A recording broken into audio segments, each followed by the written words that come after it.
Hi, everyone. Welcome back to Buff Naggle the podcast, where we explore entertaining and enlightening discussions of the adventure of life and all things good. From science and technology to history and philosophy to leadership and success. We hope to give you a better understanding of the world and skills for everyone to pursue their own adventure.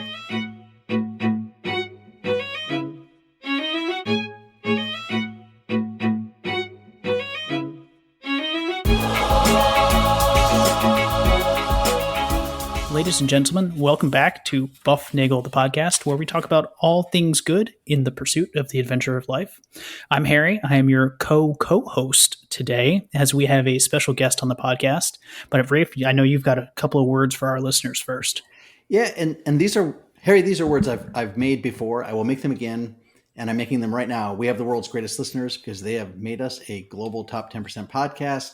As always, you can reach us at buffnaggle@buffnaggle.com. Remember to share the love, share the buff, give us 5-star reviews, smiley stars, likes, free brownies, whatever you want there. Do nice things for us. We'll do nice things for you. Subscribe, tell your friends to listen, and they will get a free episode, and you will too. Harry? Yes. What's on the plan for tonight? Well, we have a very special guest. I'm sure you can introduce her better than I can. So I'm just going to let you take over the reins here and do a fine introduction for us. Yes, our big brain smart head guest tonight is a writer, an editor, a podcaster, a commentator, a wife, a mother, and a stay-at-home mom in Brooklyn, New York. She has published numerous articles and commentary in outlets like the Wall Street Journal, the New York Daily News, the Federalist, and Daily Wire, a connoisseur of fine literature, and a guest on great podcasts and on the Buff. We are honored to welcome the lovely and talented Faith Moore to the Buff. Faith, how are you this evening? I am very well. Thank you so much for having me. It is, I have to say, people are going to start questioning you for what kind of, are your priorities straight? Now you're taking you're taking a career risk here by going on the Buff, but we promise to treat you well. Okay, good. Well, I didn't know that actually, so I'm glad to know I'm going to be okay here. I think you will be just fine. Every time I've heard you've held yourself very well in all sorts of circumstances, and I hope this will be a good one too. We have, I guess I'll say, three big things to kind of talk about, and I hope we can do this in the time that we are allotted.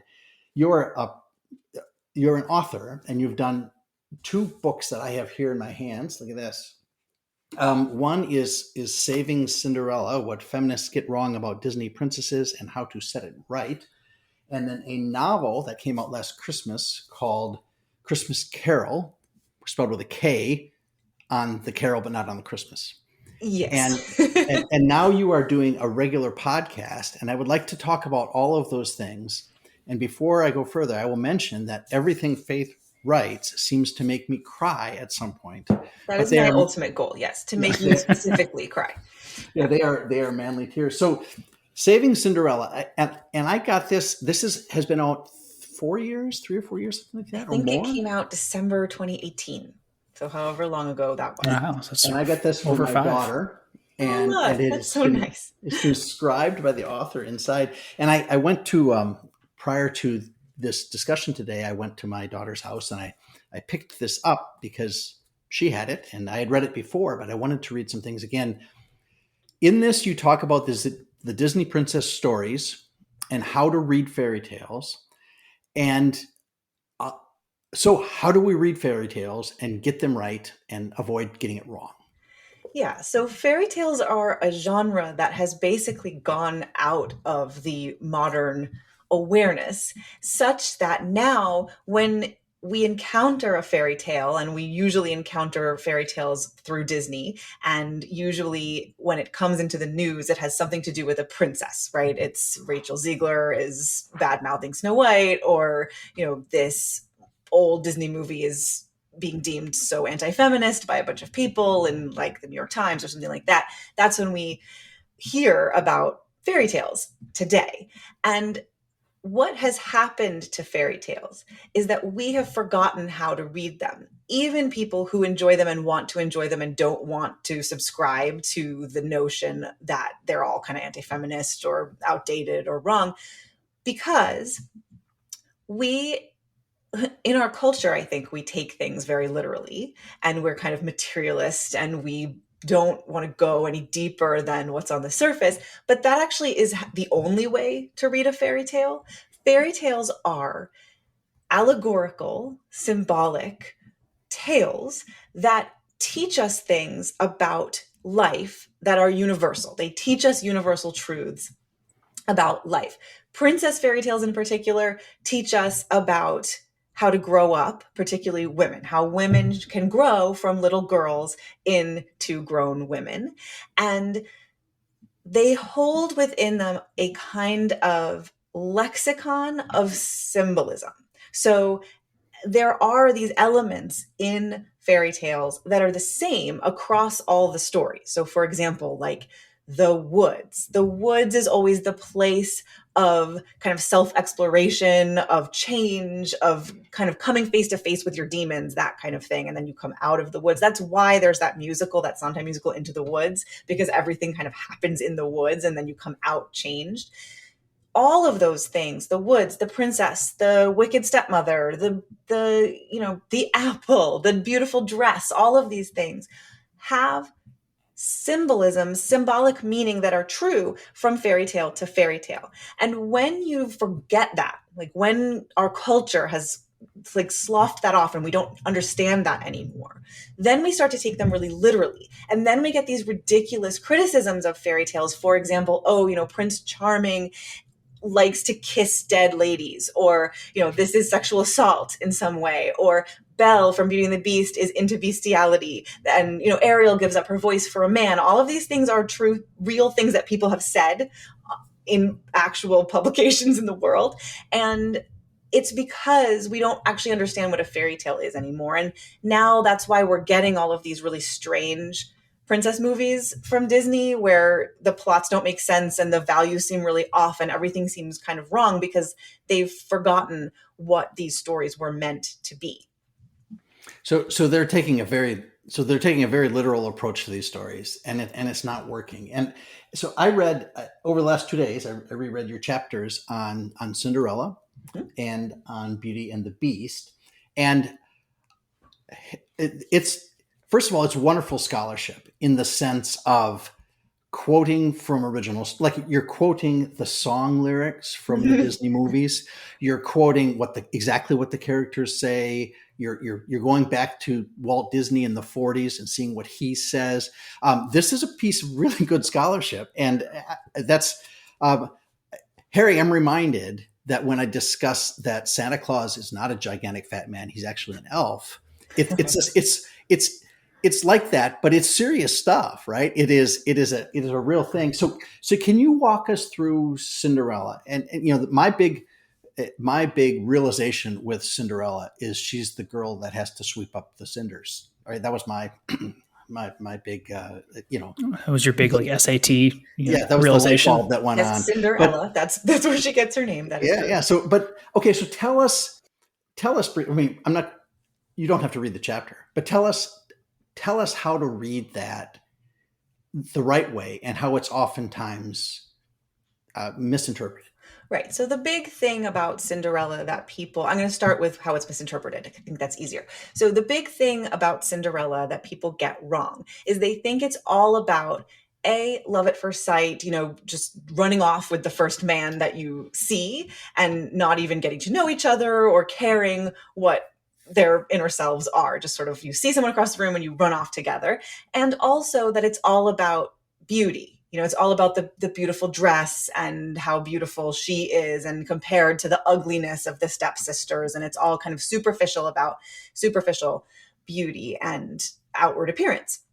This is actually completely the opposite. So the whole idea about Cinderella, and this actually kind of ties into Frozen, which is the kind of huge feminist Disney princess movie that is still all over the place. Little girls. I mean, this movie came out almost more than 10 years ago at this point, and little girls are still dressing up as Elsa. So this central moment of the transformation of Cinderella, from the kind of kitchen drudge to the beautiful princess who gets to go to the ball, is the central moment of Cinderella. And that is the moment in which the inner beauty, the inner goodness of the character of Cinderella, which she has had all along, and it's set up that she's had this all along, the inner goodness of Cinderella is put on display for the entire world to see symbolically through the representation of her beautiful dress and her beautiful tiara and her shoes and all of these things.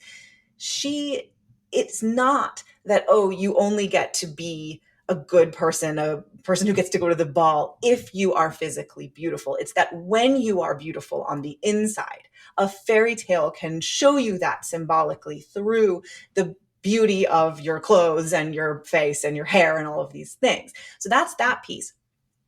Then when she sees the prince across the room and he sees her, and they have that sort of eye-locking moment and they decide we love each other and we're going to get married, it's not because the whole point of womanhood is to just run off with the first rich guy who shows up and asks for your hand in marriage, but rather he sees her. He sees the inside of her, and she sees the inside of him in that symbolic eye-locking moment.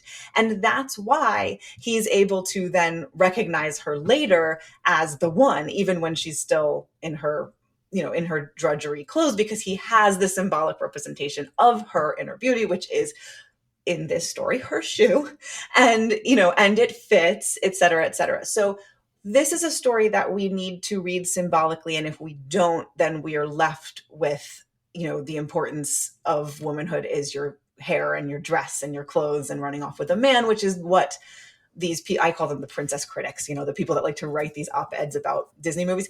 This is their critique of that movie and that fairy tale in general. And it is wrong because they, again, have taken things too literally.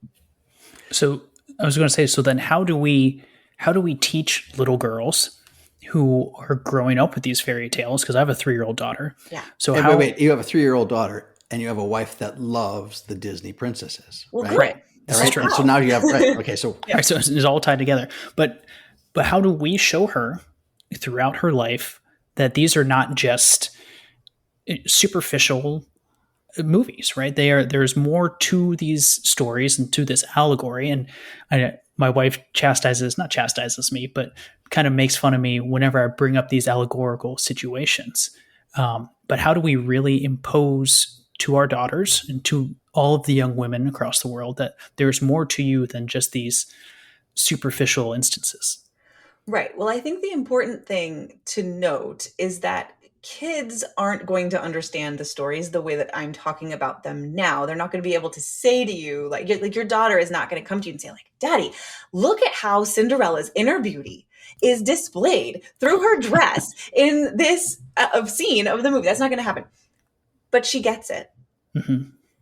They get it.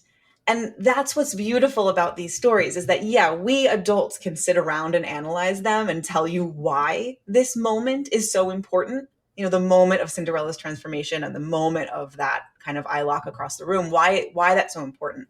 But kids don't actually need to know that. They just know that it's important. And then they want to put on the dress, and they want to have the little heels and, the costume and everything. And I think that we as the adults need to honor that. I think what's happening right now is that because we've been told that is really superficial, and we don't want our daughters to be superficial. We don't want them to be only interested in their hair and their clothes and all of these things. And we want them to have a rich inner life and to follow their dreams and all of these things. We run the risk, I think, of kind of saying to them, like, yeah, okay, but what do you want to be when you grow up? Like, you can't be a princess when you grow up. So what do you want to be when you grow up? And I think we need to honor their desire to be a princess when they grow up for a while, because what they're really saying to us is, look at me. I am important. I'm valuable. I know that. And I want you to see it too. See my pretty dress, see my hair. That's what they're saying. Not that their dress is the most important or their hair is the most important, but look at me. And I think that we don't necessarily, even those of us who kind of like the movies and don't really care what these sort of critics are talking about, we don't we still think of these things superficially as well, because we have also forgotten what these stories mean. So I think if we know what they mean, then we get to sort of say to our girls, yes, great, dress up as Cinderella. Let's pretend, I have sons, but I remember when I was much younger, I babysat a little girl who was 2, and for the entire 4 hours that I was with her every week, she wanted me to transform her. She wanted me to help her go to the ball. I was the fairy godmother and she was the Cinderella, and she would cry and she would say, "See, Bella, so sad," because she was 2. That's what she said. And I would come and say, you shall go to the ball. And then she would twirl around, and over and over and over again, it matters, Right. And so I think and my daughter does the same thing. Exactly. She puts on the dress and she goes, I want to be Aurora today. And I want the brave knight to come and help me. And I want to be the princess at the end and be with the fairies. Yeah. Good for her. It doesn't mean that she's passive. It doesn't mean that she's going to fall asleep for the rest of her life, until some guy shows up and carries her off. It just means that she's telling you, I'm here. I matter. I'm beautiful. One thing when I went back and read this, Harry, it's amazing how fast I can forget. You have a great memory, but I also have a great forgetfully. It is in the section on Cinderella, you mentioned that her excitement at getting you mentioned her excitement at getting the invitation to the ball, right? And she doesn't particularly get an invitation. It's like every eligible maiden, what do you say? Eligible maiden is invited, right? Yes. Mm-hmm. And she says, well, then I get to go too. Mm-hmm. And she is not, I think you pointed out that she is not excited to go because she's looking for the prince. Right. But because it's kind of like she gets to go, I guess, home. She gets to go to where she belongs, which is at the ball. And she belongs at the ball because she is a princess, and that she is a princess because she is of value. Exactly. That's exactly right. And I think that's what that's the whole point. She knows. She says, "Oh, every eligible maiden in the land can come to this ball. I am an eligible maiden," meaning unmarried women, basically, because he's looking for a wife, right? So she's like, "I am an unmarried woman of the correct age. I can go to this ball." And she doesn't see any reason why her stepsisters should go and she shouldn't. She feels that she should go to the ball, and she's perfectly happy to go to the ball in her mother's ratty old moth-eaten dress that she's going to sew up to make it look a little bit nicer. She's not wanting to wear the big poofy diamondy dress that the fairy godmother ends up giving her. She's perfectly happy to just go in whatever she can, because she has already within her that sense that she's worthy. She's meant to be there. So Cinderella is transformed, and her inner beauty is exposed then on her outside. But Beauty and the Beast is a little bit different in those metaphors and those motifs of how the characters are represented. Like Gaston is beautiful on the outside, but he's ugly on the inside, and the Beast is ugly on the outside, and he's also ugly on the inside at the beginning. And Belle is beautiful on the outside and beautiful on the inside. She's just perfect. Mm-hmm. So talk to us about Beauty and the Beast and how that, compare and contrast Beauty and the Beast and Cinderella, and what we can take from Beauty and the Beast. Well, I believe that every love story ever told is either Cinderella or Beauty and the Beast. I think those are the two tropes for not real life love stories, but fictional love stories. Because Cinderella is about this kind of meeting of two compatible souls. There are people who are already kind of who they were meant to be. They're the prince and the princess, the beautiful on the inside and the beautiful on the inside, people who meet and fall in love. Hooray for them, and they have to overcome the hardships she has to overcome the hardships of her circumstance, but not so much of her character or his character or anything like that. So that's kind of one trope for a love story and how that works. And then Beauty and the Beast is the other, and Beauty and the Beast is everywhere. I mean, it's the Phantom of the Opera, it's Twilight, whatever their names are, Bella and Edward. I didn't really read that, but it's that. It's Jane Eyre. It's Jane and Rochester. It's the story of the bad boy, the Byronic hero, the guy who is at his heart a good man. And this is important. He is at his heart a good man, but something has happened that has sort of corrupted him or made him not what he is meant to be. And this is symbolically represented to us in Beauty and the Beast by turning him actually into a physical beast. So he behaves badly at the beginning of the story and is therefore and that badness is represented as this beast. And in the Disney movie of Beauty and the Beast and subsequent other movies of Beauty and the Beast, it also has to do with his masculinity, the way in which he is not able at first to control all of those male urges that we love so much, right? The passion and the drive and, and all of these things, he's let them all go. And that's part of that picture. I'm saying the movie and other movies because the actual original fairy tale is very, very strange. And the symbolism in there is not actually the way that it's represented in all of the movies, except it's obviously like what we're meant to get out of it. It's just not quite there in the original. Anyway, and then Belle is, she is kind of your ingenue, except that she has, just like, Jane Eyre, for example, has this intensely strong and solid moral core. So she can't be shaken, even though she doesn't have much experience of the world. And so she goes into this situation and she's faced with this guy and he treats her the way he treats everybody else, but she won't back down. And so it's a story about the way that a good woman causes a man to want to change, not as so many people want to criticize it for. It's not a story about how a woman can change a man.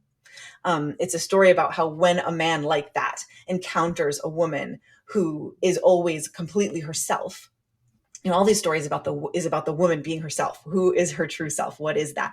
And when he encounters that, he wants to change because he wants to be worthy of her love.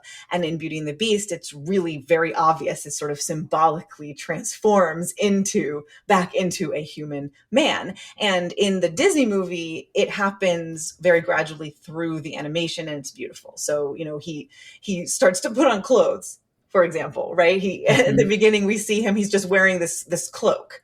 And then he gets pants. And then he gets a shirt. And, and he's Then he goes to 2 legs instead of 4 legs, right? Yes, he starts walking on 2 legs. And then, there's that final scene where he lets her go. And he's still a beast in his face, but there's a human face underneath. It's a beautiful animation that they do for that because they're really playing with that symbolism in the movie. And that actually kind of reminds me, because I wrote this down, I want to make sure I get it right, that overall femininity nourishes and masculinity protects. Mm-hmm. And it's a duality thing, right? And they help each other. So it's not this all women are helpless and they need a man. Well, it's they are nourishing the love and the men are protecting their love. And that is personified, like you said, through Beast and his transformation. Yeah, I think that's really well said. I mean, he is a beast. He could hurt her, but he can also protect her. And he chooses not to hurt her, and he chooses to use all of that beastliness for protection instead of harm. And that's true for men. And meanwhile, Gaston is going exactly the opposite direction. His outwardness starts to, you start to see that he's really the scallywag.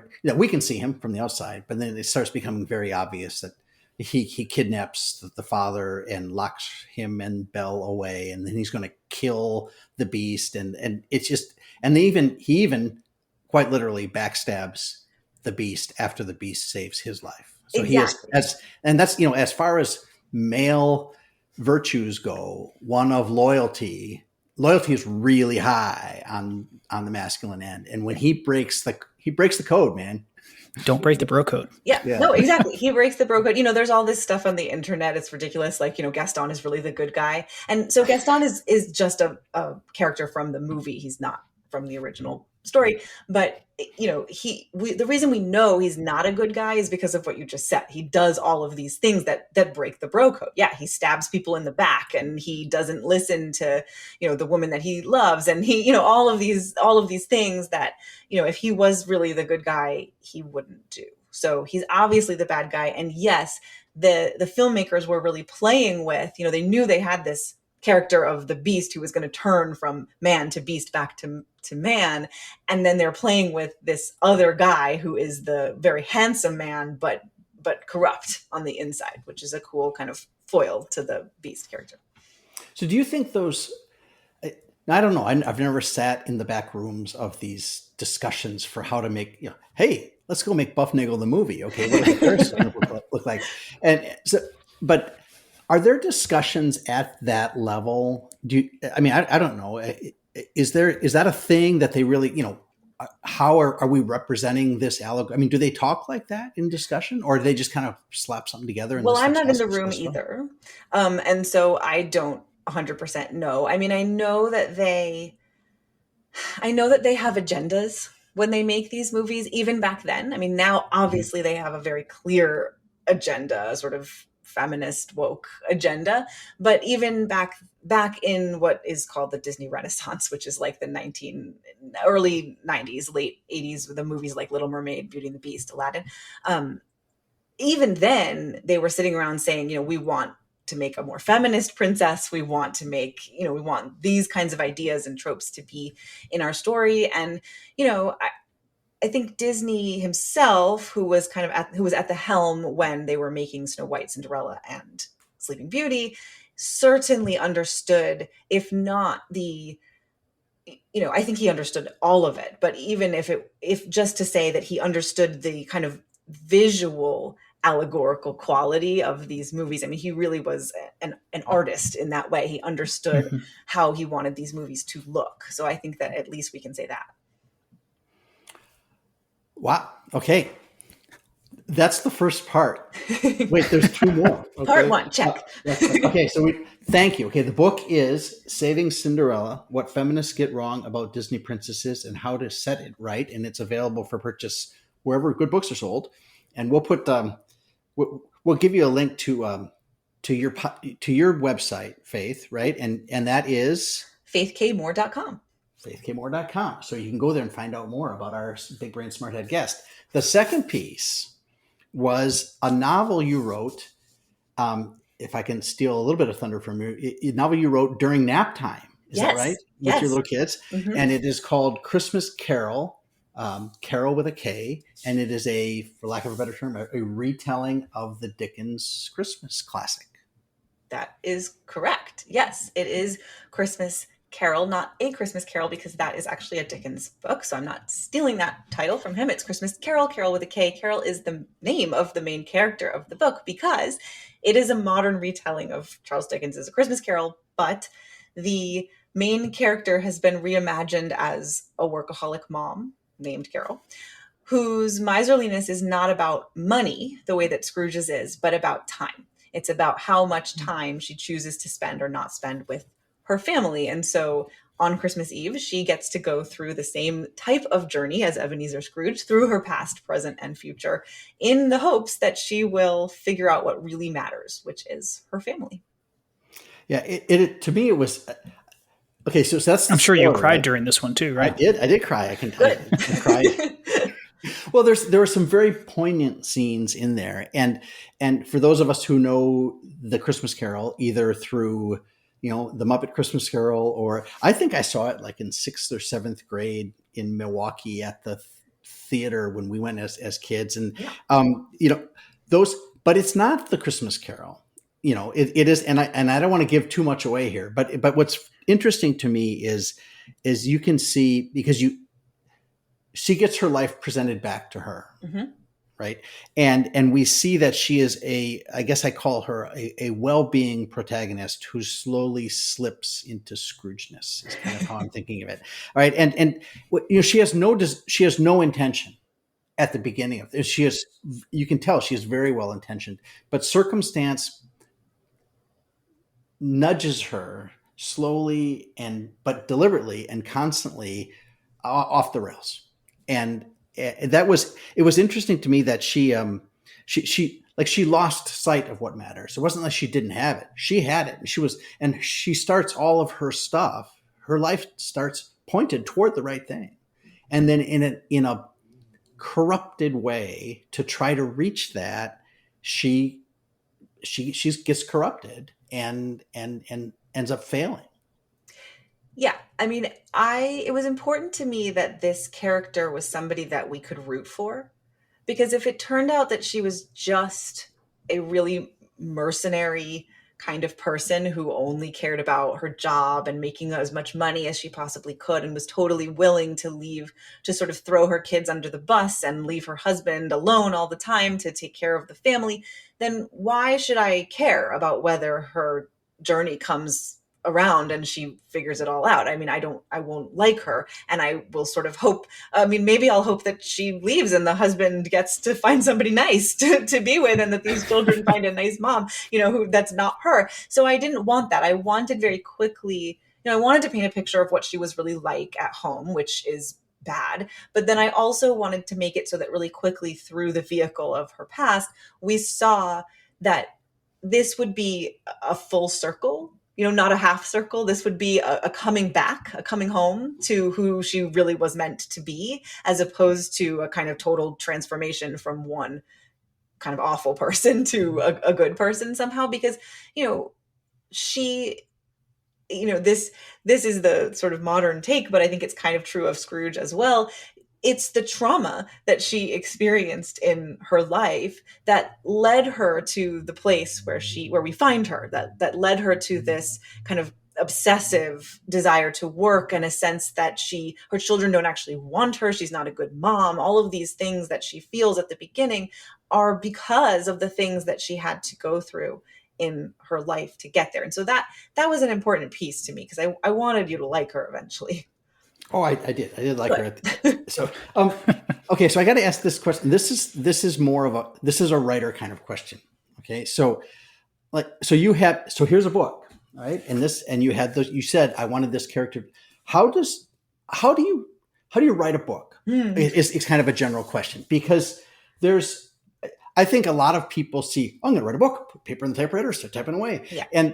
But I know that can't be how it's done. So what did you do during the 45 minutes you had during that time? Yeah. What's the flow of building this thing? Yeah, well, that's a really great question. And I hope that if anyone is listening who wants to write a book, I hope that this is helpful, because writing is a job. It's a craft. And I think we have this really romantic sense of writers, that they kind of sit around moodily in coffee shops with their coffee and the rain on the window. And when the muse strikes them, then they start typing furiously. And then, oh my gosh, wow, a book, and there's a little bit of that, but mostly it's a craft and a job, just like anything else. So, and I actually have a whole course that I teach on this, because it's important, because people really want to write, but they don't know what to do. So it starts with the idea. And I usually phrase this as have it be a what if, what if this? So what if, Ebenezer Scrooge was a workaholic mom? Okay. But, anything like, what if a prince gets turned into a beast? What if anything, right? What if this? And then I write an outline. I'm really big on outlines. There's a big debate in the writing community about outlines. There's planners and pantsers. Pantsers fly by the seat of their pants, so they don't have an outline, and planners do. I think you need an outline, especially if you're a new writer, because what it does for you is it makes it so that when you sit down to write every day, and if you only have a little bit of time like I did, then you know where you're going. And you don't write yourself into a corner and have to delete everything and back out, and try again. So an outline, and, I won't go into it now. You can find me and find all of the things that I say, but an outline is a very specific thing. It's not just a bunch of paragraphs about it's not like a retelling in boring words, what you're going to then write in interesting words later. It's not that. It's a really specific document that acts as a guide and a roadmap. So I do that. And then you do kind of sit down and write. And that is the kind of moody artist piece, because I think there is a way in which writing fiction is kind of like being a Victorian medium. You just sort of sit down and you know what you're supposed to be writing. And these characters and these things kind of come to you.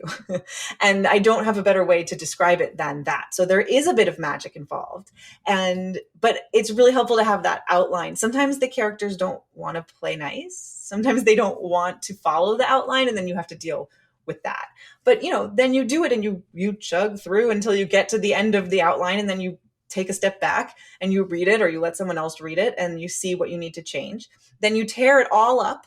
You tear it all up into millions of pieces and put them all over the place, and you put it back together. You sew it back up, and you hope that you're a good enough plastic surgeon to make it look good. And then you're done, and you hand it to your publisher, and then they do the same thing. They read it and they tell you what to do. All right. Yeah, that's thank you, because so I worked in pharma for 30 some years, and we didn't make drugs in pharma.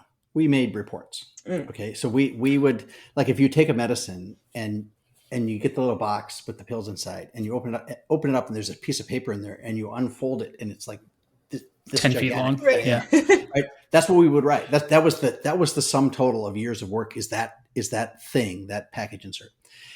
But there's a report with actual text and stuff that sits behind that. And it always struck me as odd, because people would want to write that report starting at the beginning, introduction, history of the molecule. And it was like, it seems to me we ought to that's the last thing we ought to do. We ought to kind of say, okay, what are the topics we have to cover? Mm-hmm.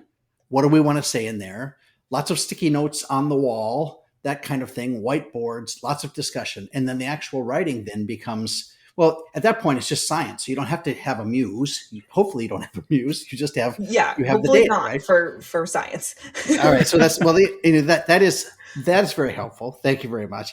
One thing I saw that in Karol, I thought, is, like I said, I think it is revealed to you as you read that she is well-being at the beginning, and she has genuine love. Mm-hmm. Well, she believes, I'm going to say this, she believes she has genuine love for the other important characters that she meets.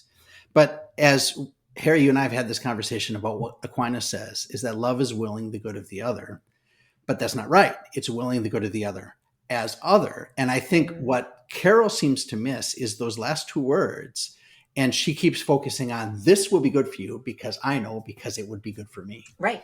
And so that's it feels like love, but it's not quite. And it's a very close thing. I'm not sure what it's called, but it's that's where I saw that she kind of started slipping, certainly with her sister, I think it is. So. Yeah, exactly. And I think that's a really important thing about parenthood generally. And I think a lot of parents make this mistake. They think that they know what kind of job their kids should have, or what kind of school their kids should go to, and all of these things. And I think the best thing that we can do as parents is to accept that as long as our kids are not hurting themselves or hurting other people, that who they are is who they are. And if they want to go off and be musicians, and you thought they were going to be lawyers and doctors, well, then that's who they are, and you have to love them.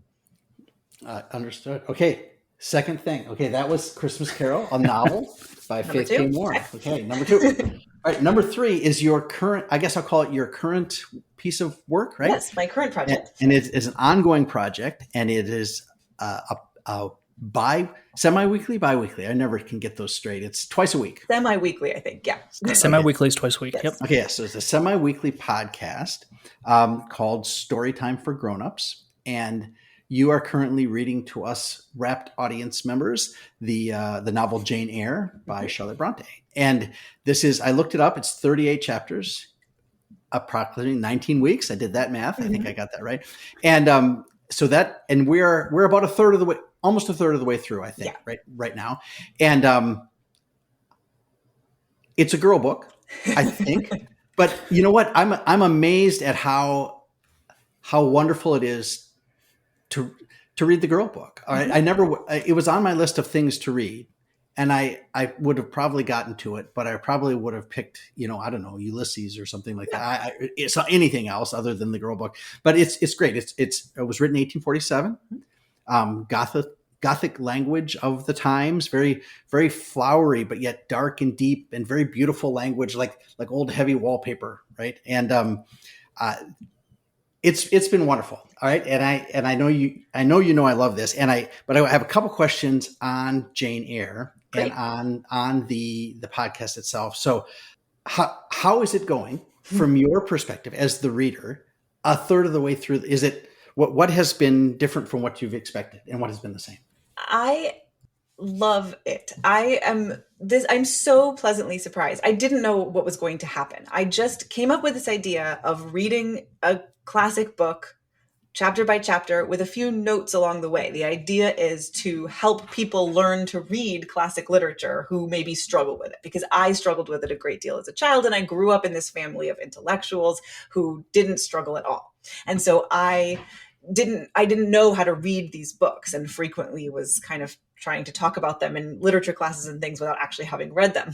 So but I was able to figure this out, and I wanted to create something that people would be able to, not just listen along with me, but that's true too, but also sort of take this on for themselves, understand this language and the tropes and the time period and all these things, and go away and read other things. So season 1 is Jane Eyre, and I picked Jane Eyre because it's my favorite book, and I thought if nobody listens to this, then at least I'll be reading my favorite book. But people are listening, and people are writing to me and asking questions. And it's the most amazing thing. I love it. And I'm so excited every time an episode drops, because I'm like, now I can share this part with everyone and hear what everybody has to say about this one. And I record ahead. I record the questions on the day, or like the day before, I answer some questions, but I record the chapters ahead because I don't have time to do them one a day.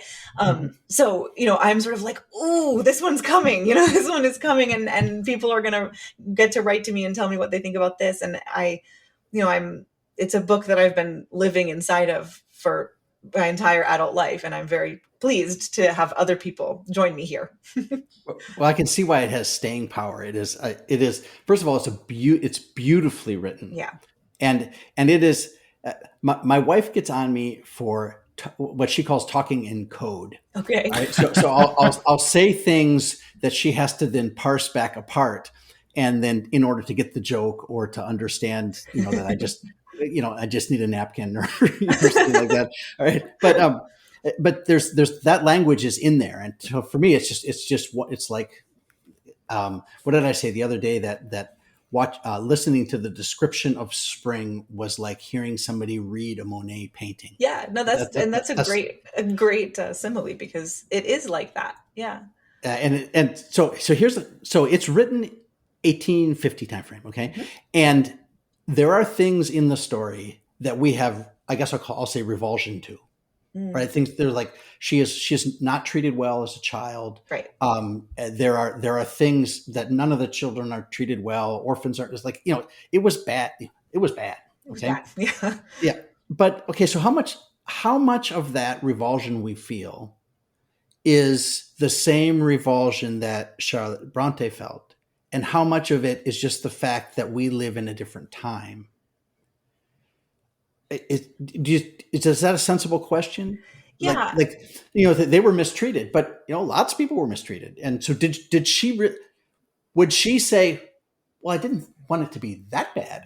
No, I think she wanted it to be that bad. Yeah, okay. I think that it was her way of grappling with something. I mean, particularly, you're talking about the Lowood. The book is sort of broken up into, I think it's 5 different chunks that have to do with the places that Jane is. So we start at Gateshead, where she lives with her aunt and cousins, and then we move to Lowood School, and now we're getting to the Thornfield part of the book. But the Lowood School is semi-autobiographical. She also was sent to a school where this kind of mistreatment went on, and where I believe 2 of her sisters died because of the sort of rampant disease that was going on, and that was allowed to go on because of the conditions that were happening at the school. And so I think this part of the book is really designed to kind of call that out, and to call out these,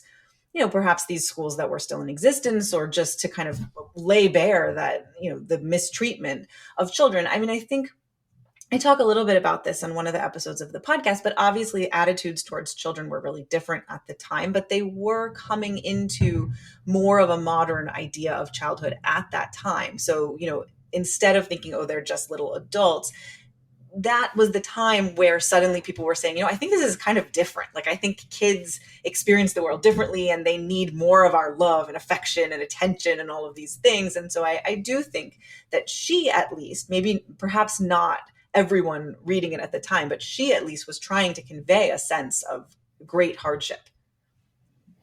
All right. So, and then my other question is one, like, is it okay to have a crush on Miss Temple? It is okay.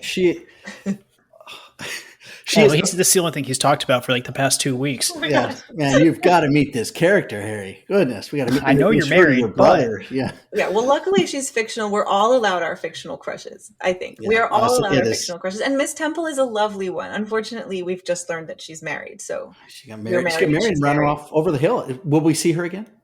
Well, I can't reveal that. Okay, well then don't. Okay, don't. I didn't know if that was a spoiler. Okay. All right, that is wonderful. Okay, so the last thing we have. Okay, that's thing 3, and now this is the bonus. It's the bonus section. Yeah. Bonus. Where are my notes? Okay, the bonus round is okay. And this is a question that when Zach was on with us, he used to always ask the big brain smartheads.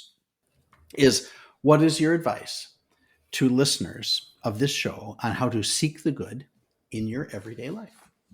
I think it has to do with stepping outside of the narrative.